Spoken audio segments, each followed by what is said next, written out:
Sedangkan dari awal tidak ada yang mencurigai Jessica. Ini sebuah tanda tanya besar. Karena saat diperiksa oleh dokter Jaja, menurut keterangannya, ini bukan mati karena sianida. Masyarakat mendukung kasus kopi sianida Mirna disidangkan kembali. Berita viral kali ini datang dari kasus Mirna, guys. Kasus kopi sianida yang menewaskan Mirna ini tuh kembali mencuat dan viral, guys, setelah film dokumenter Ice Cold dari Netflix ini tuh tayang.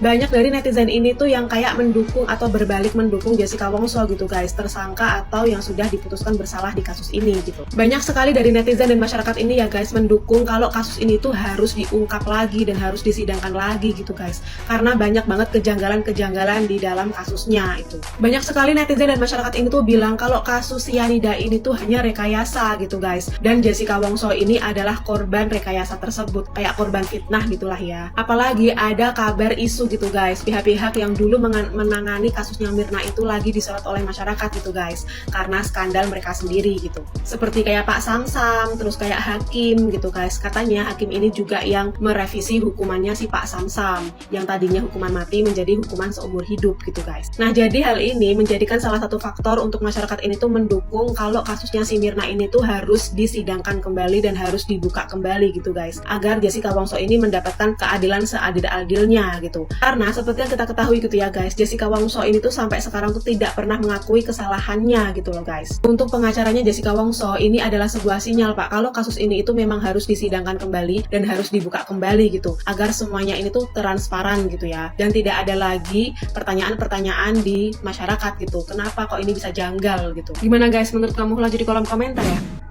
Abis nonton podcastnya Om Deddy sama Pak Oto Hasibuan, jadi makin mikir keras gak sih? Nah, semenjak keluar film dokumenter Netflix yang Ice Cold, kita kayak ada pemikiran baru gitu gak sih kalau si Jessica ini gak bersalah? Gue juga gak mau jadi tiba-tiba jadi detektif dadakan ya. Tapi gue nih sebagai penonton jadi punya asumsi nih kalau si Jessica ini bukan pelakunya, karena gak ada bukti jelas kalau si Jessica ini yang naruh sianidanya. Dan pas nonton podcastnya Om Deddy sama Pak Oto ini, gue jadi makin yakin kalau si Jessica ini gak bersalah. Apalagi pas Pak Oto ini bilang kalau dia tuh punya alat bukti hukum yang bisa menunjukkan kalau si Jessica ini gak bersalah. Mulai dari gelas dan botol yang ada di TKP, sampai itu botol dan gelas di pemeriksaan udah berbeda. Dimana yang kita tahu ternyata si Mirna ini gak diotopsi, cuma diambil sampel di lambung, urin, dan juga hati. Dan pernyataan ini juga sinkron nih sama Dokter Jaya yang ada di podcastnya Dr. Richard Lee. Ternyata hasil lab dari muntahan Mirna pas dia masih hidup itu negatif sianida. Dan kalau dilihat dari ciri-cirinya, katanya dia tuh mati bukan karena sianida. Ini dokter mayat loh yang ngomong, yang biasa nanganin orang yang mati mendadak. Masa tiba-tiba ada sianida di lambung dan cuma 0,2 mili. Walaupun kata dokter Jaya itu bisa aja terjadi ada 0,2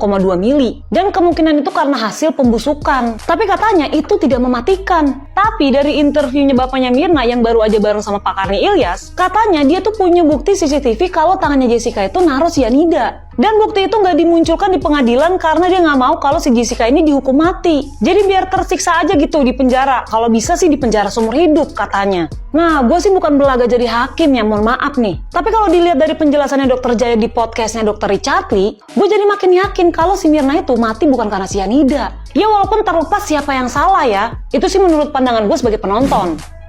Kalian harus nonton podcastnya Oto Hasibuan sama Deddy Corbuzier, terus Dokter Jaja sama Dokter Richard. Nah, di situ bakalan merubah point of view kalian gitu. Dan semua yang dibicarakan Pak Oto sama Dokter Jaja itu semua adalah fakta yang memang sudah ada di persidangan. Jadi dia nggak ada ngomong umpama, apalagi insting. Fakta yang udah jelas banget dan susah buat dibantah adalah gimana muntahannya Mirna sebelum dia meninggal itu kan diambil sampelnya, itu nggak ada kandungan sianidanya. Sampel di hati pun juga diambil, nggak ada. 70 jam kemudian baru ada, itu pun cuma 0,2 mg, dimana tuh kecil sekali. Terus di zaman dulu itu ya kita nggak percaya sama rekayasa CCTV, tapi di sidang itu memang dari pihaknya Jessica ngomong kalau ada rekayasa CCTV. Tapi setelah kasusnya Brigadir J kita kan jadi percaya, oh ya memang ada ya rekayasa CCTV yang secanggih itu, dimana menurut Pak Oto, menurut ahlinya di persidangan, bagian dimana Jessica garuk-garuk paha itu adalah rekayasa CCTV. Yang bener itu si Jessica tuh lagi berdiri mau benerin celana, tapi di bagian itu di-repeat, jadi seolah-olah tuh lagi menggaruk. Ada satu lagi fakta yang mencengangkan, nggak bisa dibantahkan ya, yang bikin kita terheran-heran adalah sampel sisa kopi yang katanya sisa kopi real di dalam gelas itu kan disita tuh sama polisi. Nah, ada 350 mili. Padahal kopi itu sudah diminum sama 4 orang, dimana perkiraan satu tarikan sedotan sekitar 20 mili. Berarti sudah berkurang sekitar 80 mili kan. Nah, 350 ditambah 80 itu nggak cukup gelas kopinya, ambiar. Itu kan udah aneh. Terus dia bilang katanya di dalam gelas kopi Mirna ada 7.400 mg sianida. Padahal menurut peneliti sianida 10 gram aja, 3 gram aja udah bikin orang itu mabuk gitu loh. Kalau udah ada 7.400 otomatis satu ruangan tuh bisa pingsan. Dan dimana titik didihnya kopi sianida ada di 26,5 derajat. Jadi dia tuh gampang banget nguap. I challenge you yang masih berpendapat kalau Jessica tuh 100% pasti salah, pasti dia yang bunuh. Dengerin podcastnya Dokter Jaja sama Dokter Richard. Coba, aku pengen tahu. Habis kalian dengerin, gimana point of view kalian, berubah atau enggak?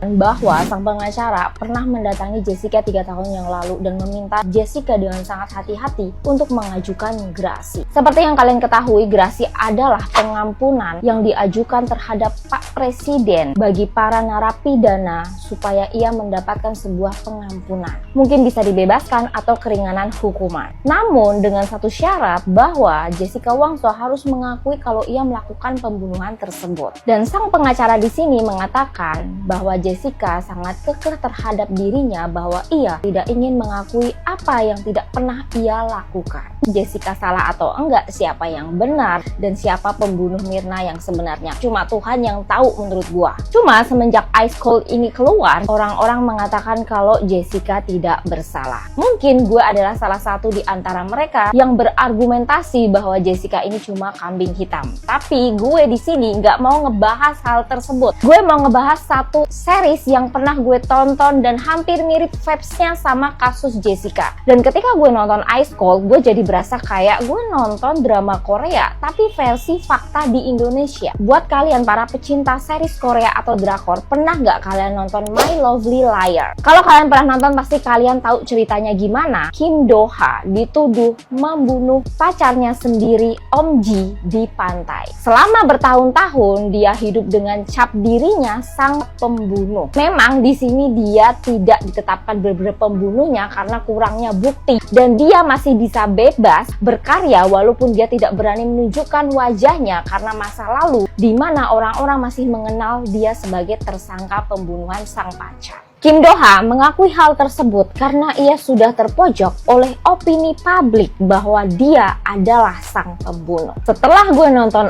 Ice Cold, gue merasa bahwa vibes-nya hampir mirip. Memang beda, cuma cara penanganannya. Dengan minim bukti, Jessica Wongso bisa masuk penjara. Tapi Kim Do-ha dengan minim bukti dia bisa dibebaskan. Tapi cap pada dirinya bahwa dia adalah sang pembunuh memang tidak dapat hilang dari opini publik. Walaupun sebenarnya mungkin Jessica adalah tersangka dan pembunuh utama, harapan gue di sini semoga kasusnya cepat selesai dengan adil dan menemukan sebenarnya siapa di balik kasus kematian Mirna.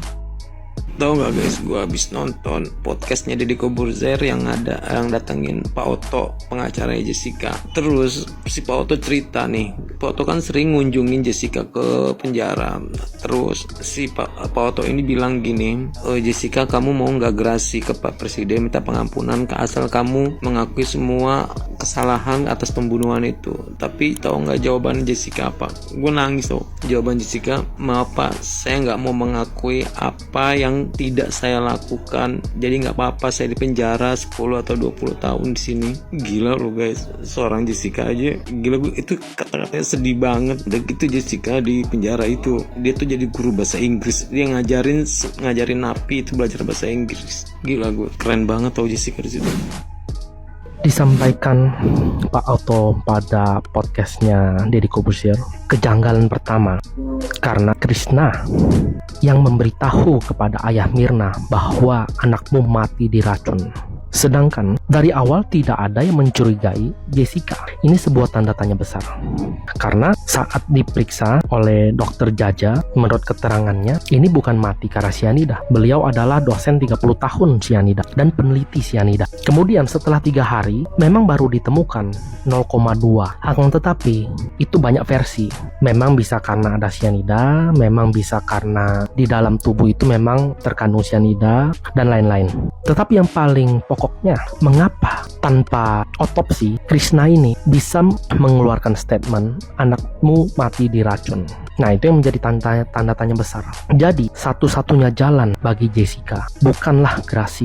Mungkin kalau dia ajukan pun gerasinya ditolak meskipun dia mengakui. Karena kalau memang dia melakukan pembunuhan, dia sangat keji. Jadi, solusinya bukanlah gerasi. Solusinya apa? Jessica harus membuat laporan kepada kepolisian bahwa ada seseorang yang dicurigai atau diduga dia bahwa orang itulah pembunuhnya. Untuk apa? Agar kasus ini dapat dibuka lagi. Kemudian, mengenai prosedural kepolisian di tingkat kepolisian waktu itu yang dirasa tidak sesuai dengan ketentuan hukum, laporkan kepada Propam bahwa oknum-oknum yang menangani perkara ini diduga melakukan tindakan-tindakan yang tidak sesuai dengan prosedur hukum.